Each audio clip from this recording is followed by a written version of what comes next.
తీసేసినాడు. తప్పు తప్పుగా ఆకలితో ఉన్న వాళ్ళతో పెట్టుకునే ప్రయత్నం చేయొద్దని చెప్పి మంత్రిగా ఉండి కూడా చెప్పగలిగినోడు ఈటల, గుర్తుపెట్టుకో. మళ్ళీ వాళ్ళకు అండగా ఉన్న 1700 మంది కార్మికుల్ని మళ్ళీ తీసుకునే చరిత్ర మీకు తెలుసు. తెలంగాణ వ్యాప్తంగా ఆర్టీసీ కార్మికులు సమ్మె చేస్తే కొంతమంది విధవలు మా దాంట్లో ఉన్నారు, వాళ్ళు సపోర్ట్ చేస్తున్నారని చెప్పి మమ్మల్ని నిందించినా కూడా మేము ఆర్టీసీ కార్మికుల సమ్మె న్యాయమైందని చెప్పి సపోర్ట్ చేసినటువంటి 2 ఎగ్జాంపుల్ చెప్తున్నా, ఇంకా అనేక ఉంటాయి. గక్కడి నుంచి వచ్చిన వాళ్ళం మేము. ఆర్థిక మంత్రి కంటే ఇంకే పెద్దగా ఉంటుంది, ముఖ్యమంత్రి పదవి ఉంటుంది. నాకు తెలియదా ఈ ప్రభుత్వం ఈ ముఖ్యమంత్రితో కొట్లాడుతున్న పదవి పోద్దని? ముఖ్యమంత్రితో కొట్లాడడం శ్రేయస్కరం కాదు తెలియదా నాకు, కానీ చేస్తాం. ఎందుకంటే మేము పెడుసు నుంచి వచ్చిన వాళ్ళం కాబట్టి, ఆత్మగౌరవం కోసం కొట్లాడిన వాళ్ళం కాబట్టి, అన్యాయాలకు అక్రమాలకు దుర్మార్గాలకు వ్యతిరేకంగా బరిగీసి కొట్లాడిన వాళ్ళం కాబట్టి, పదవుల కోసం పెదవులు మూసుకోవద్దు కాబట్టి, గక్కడ ఆ కల్చర్ గుండెల్లో పెట్టుకున్నాం కాబట్టి మేము కొట్లాడితే సరే ఆయనకి ఏమనిపించిందో మనకు తీసేసాడు. 2021 తీసేసాడు. 2021లో తీసేసిన తర్వాత వందల సంఖ్యలో ఆనాడు నాయకులు మొట్టమొదటి పోయినాడు 5 లక్షలకు అమ్ముడు పోవచ్చు, తర్వాత లాస్ట్కు 2 కోట్లకు కూడా అమ్ముడుపోయిన ఉండొచ్చు. కానీ డబ్బులకు నాయకులు అమ్ముడు పోయినప్పటికి కూడా, దళిత బంధు డీడీలు ఇచ్చినప్పటికి కూడా, గొర్రెలకు డబ్బులు ఇచ్చినప్పటికి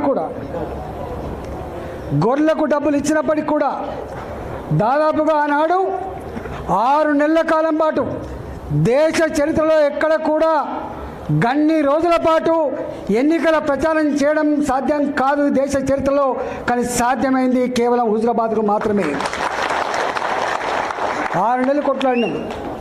ఏప్రిల్ మాసంలో మనం రాజీనామా చేస్తే, ఏప్రిల్ మాసంలో మనం బయటకు వస్తే, అక్టోబర్ మాసం వరకు కూడా ఎన్నికల వాతావరణం, కొనుగోళ్ళు, ప్రలోభాలు, భయపెట్టించుడు, కేసులు పెట్టుడు, ఎన్ని చేసినా మీరు చూసిండు.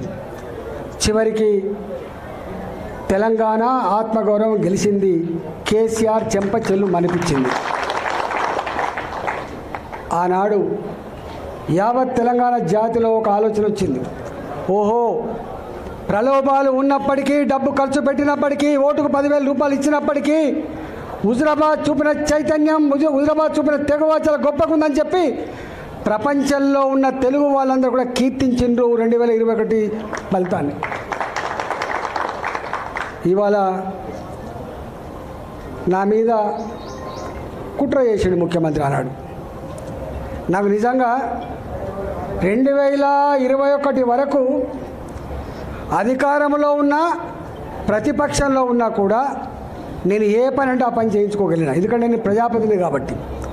2014 వరకు నేను అధికారంలో లేకపోవచ్చు, ఎమ్మెల్యేనే ఉండవచ్చు, నా పార్టీ అధికారం లేకపోవచ్చు, కానీ నా రోడ్లు ఎక్కడ ఆగలే, నా రోడ్ల నిర్మాణం ఎక్కడ ఆగలే, నా ఇళ్ళ నిర్మాణం ఎక్కడ ఆగలే, నా దగ్గర సబ్స్టేషన్ నిర్మాణం ఎక్కడ ఆగలే.